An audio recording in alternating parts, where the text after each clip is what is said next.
Nuclear magnetic resonance, or NMR spectroscopy, is a process that is used to analyze atoms or molecules.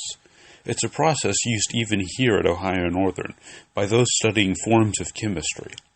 Here we will be trying to help those who are less chemically savvy to get a better understanding of what it is and how it works. The NMR is used a lot for detecting carbon and hydrogen in molecules. I think it's really cool that you can do 2D NMR, so you can relate not only hydrogens to other hydrogens, but you can also relate like carbons to hydrogens. So I use it a lot in research. When I synthesize something new, I run an NMR on it, and then the result can show me how it's bonded together. NMR spectroscopy is not just useful for chemists, though. It can help in the development of chemicals that could change and even save lives.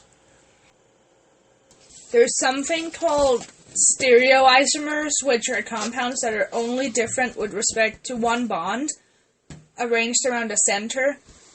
And the NMR can help tell you what arrangement you have. And a lot of common pharmaceuticals, like anti-cancer agents, for example, only work if they're one of the arrangements.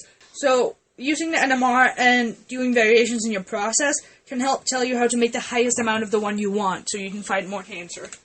So we can do studies with a labeled isotope of a certain element and see how fast it tracks across the membrane. And that's what I want to look at with the delivery of drug molecules to systems in the body, focusing primarily on HIV/AIDS virus. So in order to be able to run a sample, the first thing you have to do is you have to eject the standard. First you type in EJ and hit enter.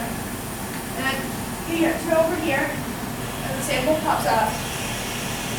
And it looks like this. And the way you obtain the data is by taking your sample and putting it into the NMR core, which is essentially a giant superconducting magnet, and it excites the electrons of the atoms in the molecules, and then it gives you a spectrum.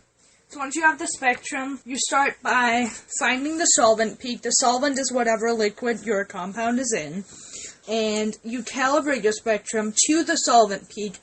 And then, once you've done that, you can see where all of your other peaks are. You take all your different points of analysis and data, and you compare all of them, and you draw the molecule you think you made based on your spectra, and you compare it to the molecule you should have made, and if they're the same, then you're happy. We've now seen how NMR works and heard about why it matters. Hopefully, having watched this, you can have a new appreciation for something you may have never heard of before today.